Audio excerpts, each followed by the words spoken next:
Welcome back to the channel, everybody. Today's project is a pretty low impact, easy, quickie. I'm gonna try to keep this video under 5 minutes.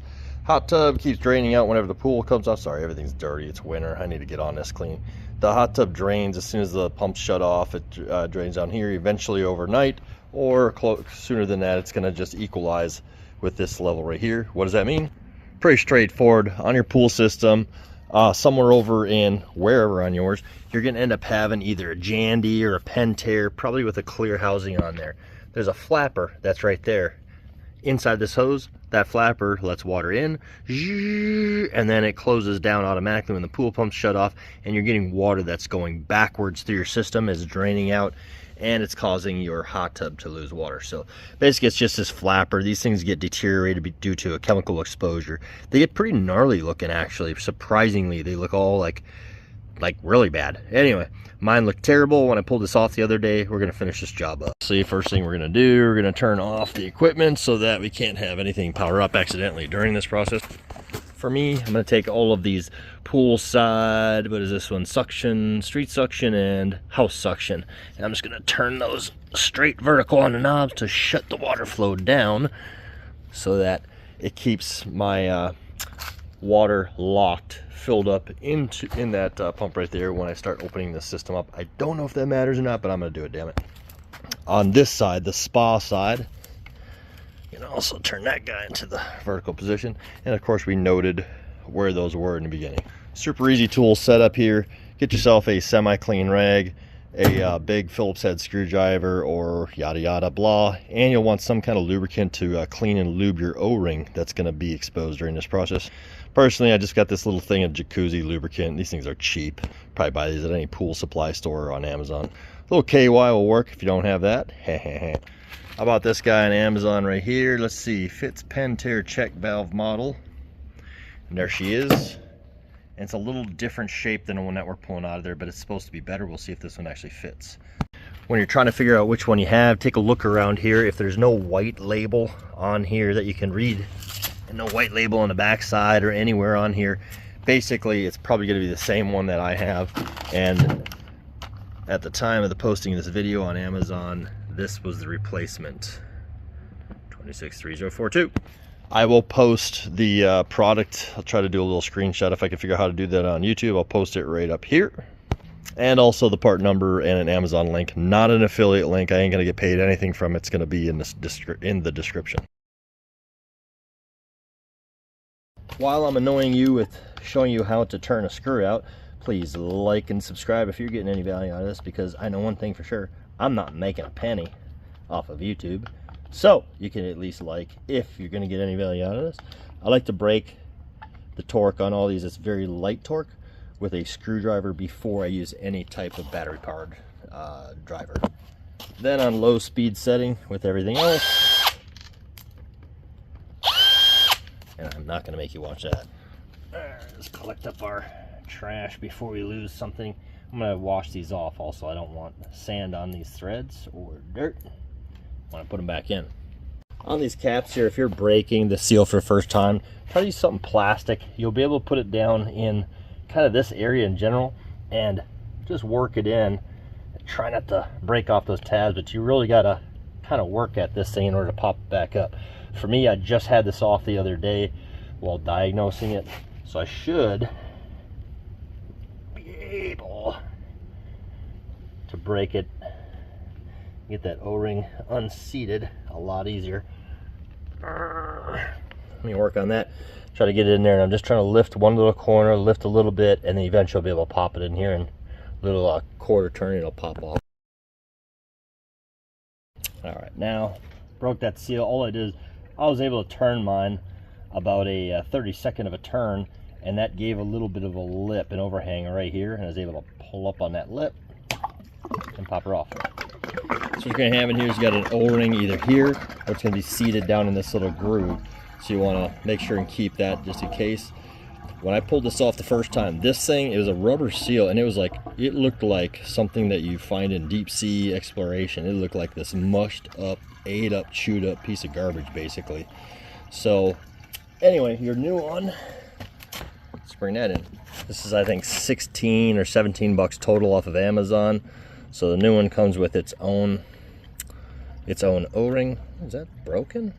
Oh, I thought that was actually broken right there. I'm sorry, right there. I guess that's a engineered relief so they can push that pin into there. Huh.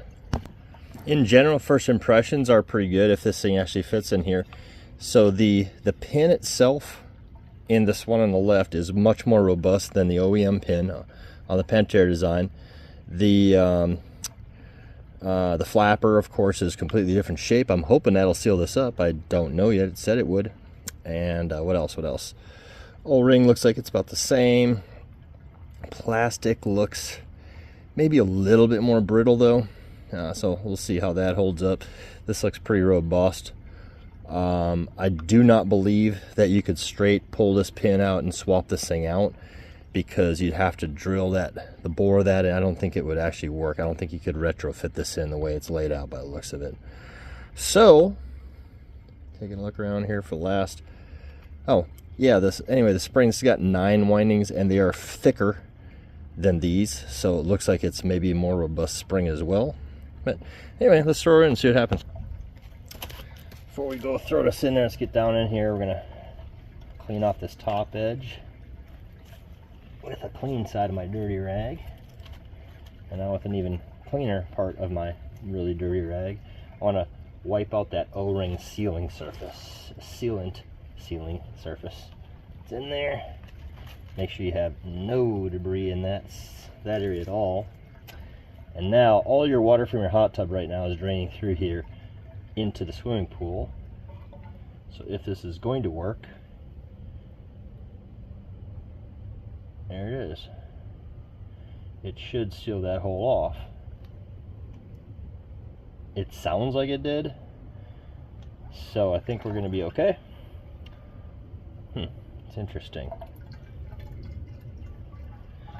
Make sure and clean up this surface also. The hole going into this pipe right here on the inside.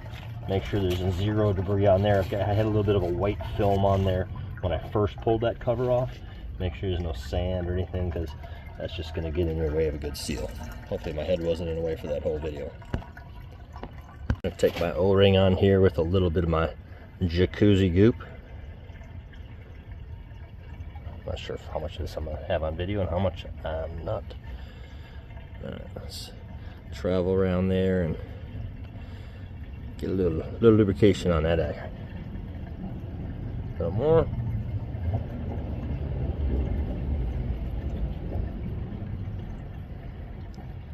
Sorry, I'm way off camera, guys. Sorry about that. Anyway, get the point. I want to stay zoomed in on there more than anything.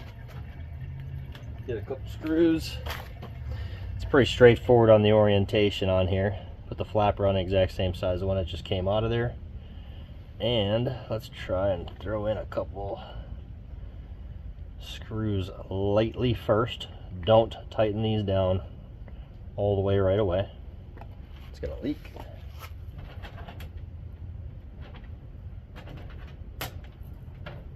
Alright, we'll bring in the rest of them, get them started. And what I want to do is I want to initially try to drive down using a crossing pattern, you know, here to here to here to here, kind of like when you put a car tire back on, you know, a little left, excuse me, not left, little crisscross pattern is how we're going to attack this. So let's go. Basically, not. It's like that's almost all the way down. Just a real light touch there. Hardly seating that thing at all. Just want to get it close to where we're going to actually have to try to put some even torque on each of these. And that's when we'll really focus on the crisscross pattern.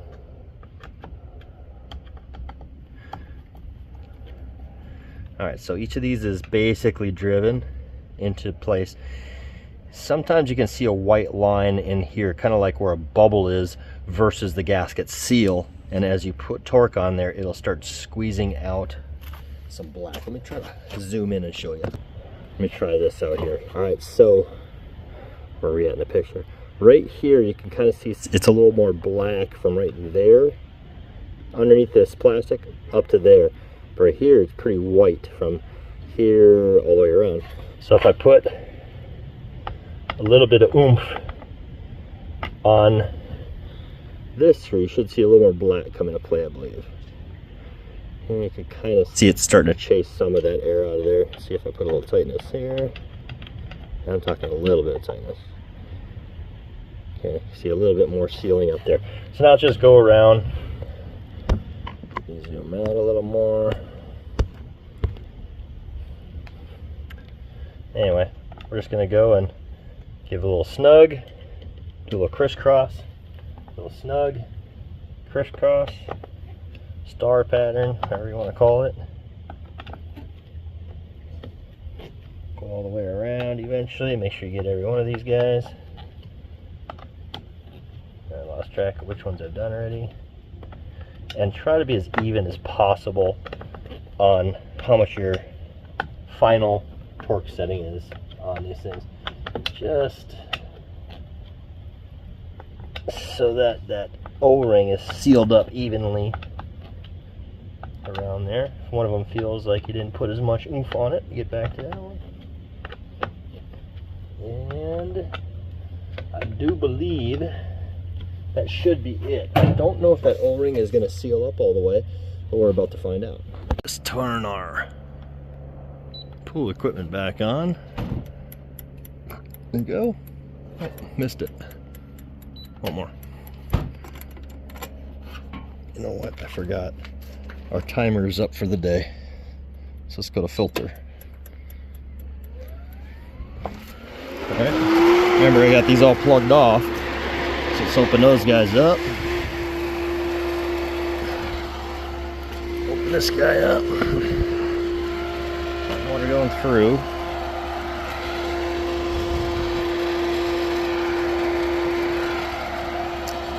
Let's see, now check for leaks around the edges. I dried everything off really well here so I could see if anything is leaking. And I feel no wetness around any area, so we should be good there. For the last stage of this, I'm just going to let that filter keep going until it fills up to the spillway and starts to dump some water over. I'm going to shut the pool off, and then we'll have to check back later to see if the level is still right at the throat of the spillway. And if so, we're good to go. Well, we are at 5:30 at night. It's been sitting here for about a half hour now.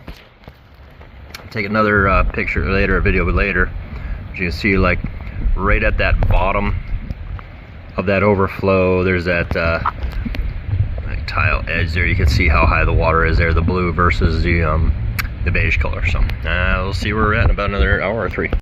All right, here it is 6:30 at night, around 2 hours later, and basically you can see that we're still in that same spot there with water covering the spillway. So I'm gonna call this project completed, and I'll check it again in the morning. If it's still full in the morning before the pool pump comes on, I'll go ahead and post this video, and we'll call this one a success.